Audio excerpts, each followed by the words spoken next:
Ahora, dice Verneau, lo conocen a Verneau, si tomamos las cosas con todo rigor, dice él, el error no tiene causa. No la necesita ni tampoco puede tenerla porque no es nada positivo. Como el mal en general, del que el error es una especie, en sí mismo no es nada, es pura falta o privación. Por lo tanto, el error no necesita causa. Entonces, no hay dos tipos de explicaciones objetivas y subjetivas, sino un solo tipo para una sola realidad.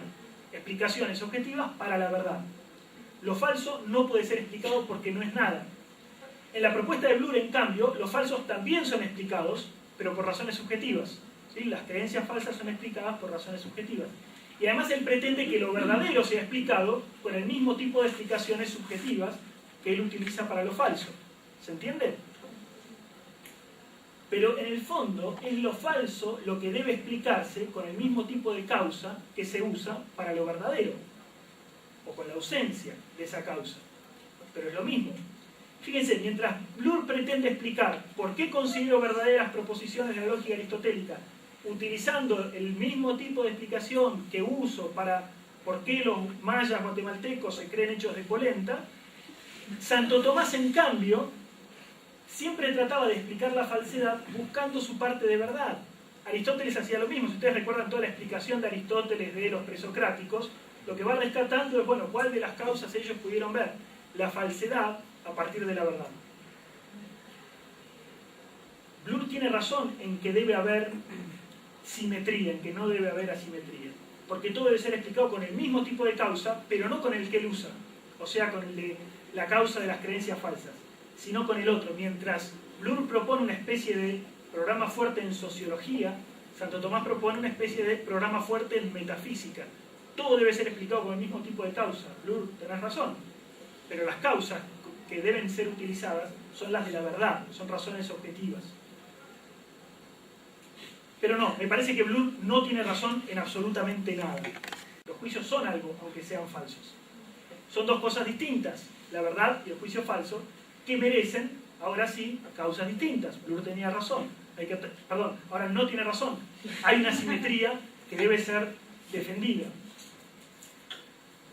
La verdad la explico con razones objetivas, el juicio falso, en cambio, no lo puedo explicar con razones objetivas porque es falso, no tiene razones objetivas, sino con razones subjetivas, porque toda la existencia del juicio falso depende del sujeto que lo emite, no de la verdad que no la tiene.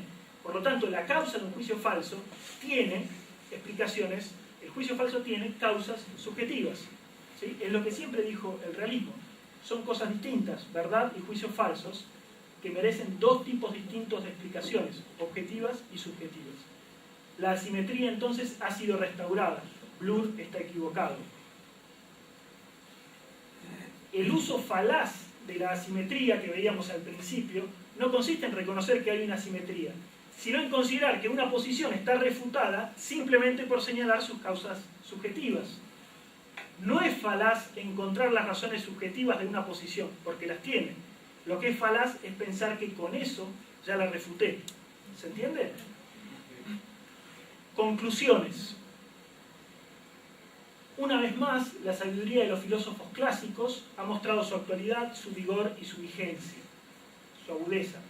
El programa fuerte propuesto por Bloor está, de hecho, impregnado de relativismo desde su raíz, porque negar la asimetría entre la verdad y la falsedad es justamente el punto de partida de un relativismo sin fronteras. Pensar que la verdad o la falsedad de una creencia es irrelevante para explicarla es justamente un relativismo. La asimetría de la explicación que denuncia Bloor existe, pero no debe ser combatida, como dice él, porque refleja una asimetría metafísica entre la verdad y los juicios falsos. La verdad se explica con razones objetivas, los juicios falsos se explican con razones subjetivas. Bloor pretende explicar la verdad apelando puramente a razones subjetivas, y ahí está su error. Pero la verdad no tiene razones subjetivas. Muchas gracias.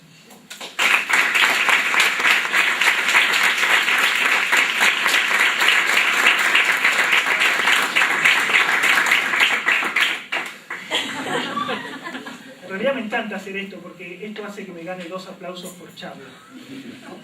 Pero todavía no terminó. Porque en realidad me parece que sí, que Bloor tiene razón. Fíjense, hay algo en serio que no cierra.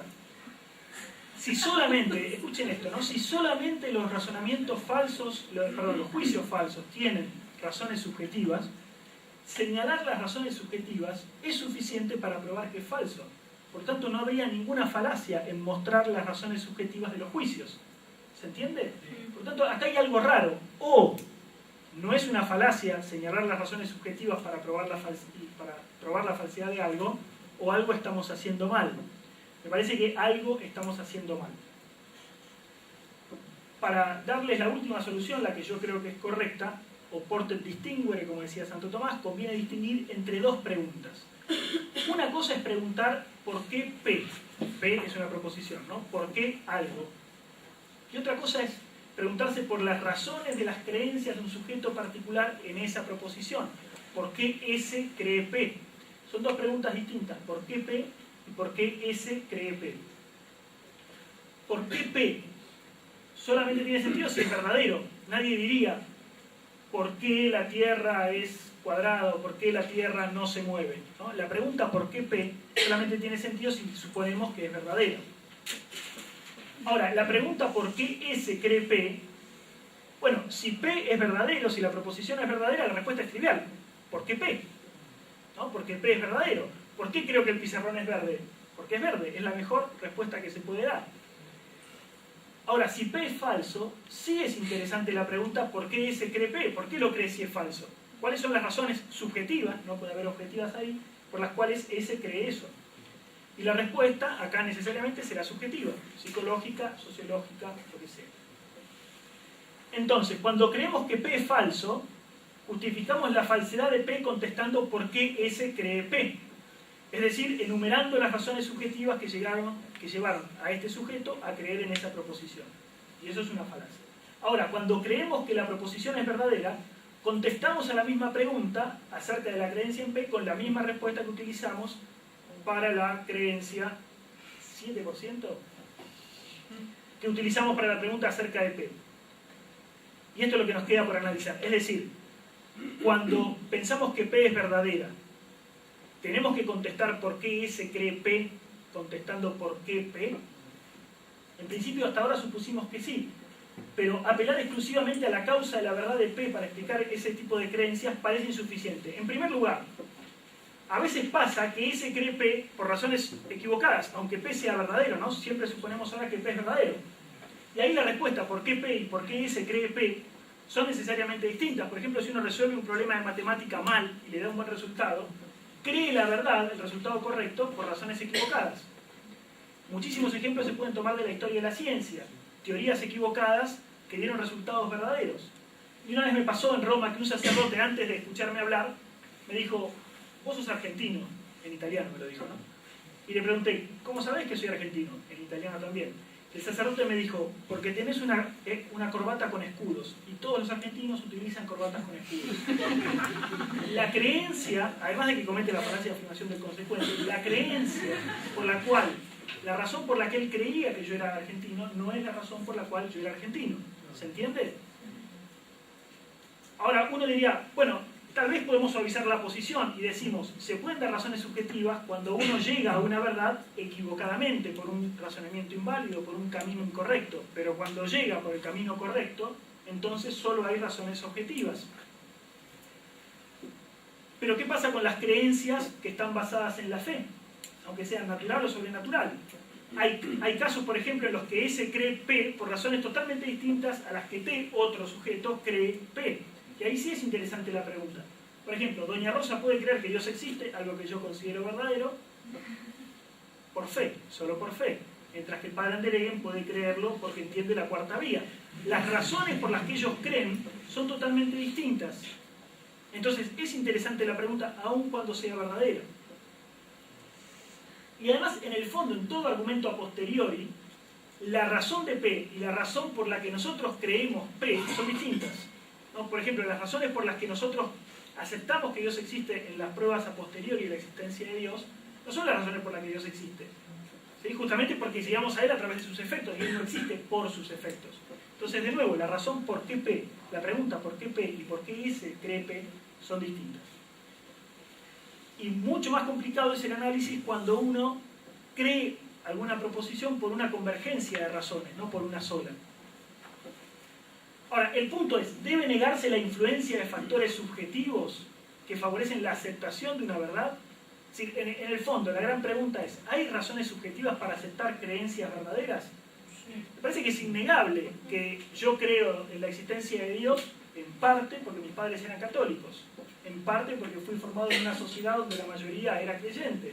Hay razones subjetivas por las cuales nosotros creemos lo que creemos. Uno puede decir, bueno, la situación es distinta.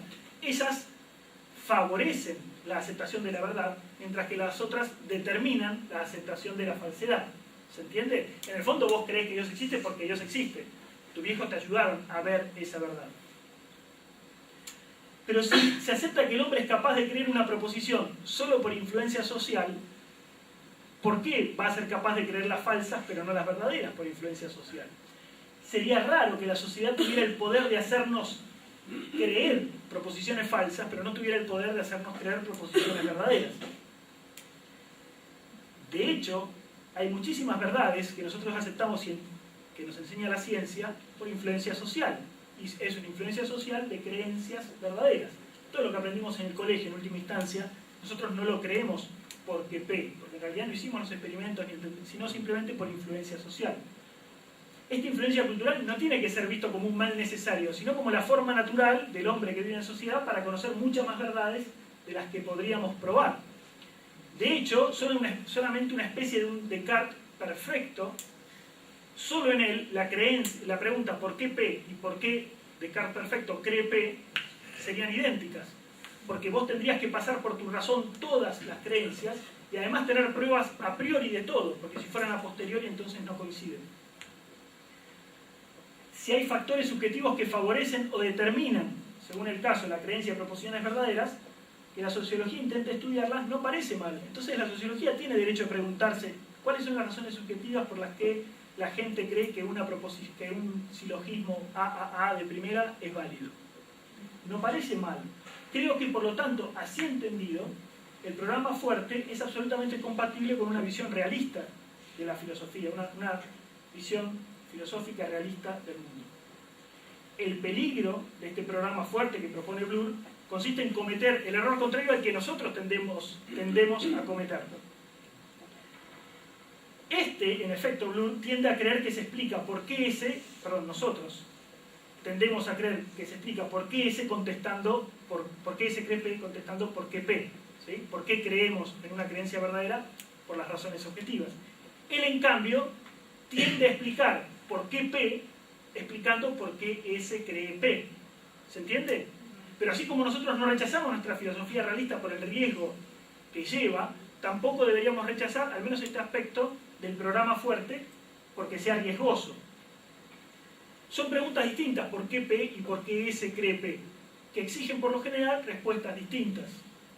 Uno podría decir que el hombre no una lo que Dios ha separado. Que dicho sea de paso, en una linda frase para el problema del matrimonio homosexual. Que el hombre no una lo que Dios ha separado.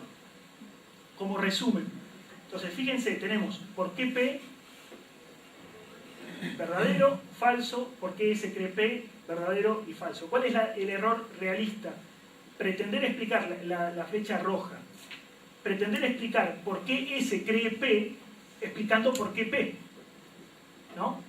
Mientras que el error de la sociología es pretender que explica por qué P, explicando por qué S cree P.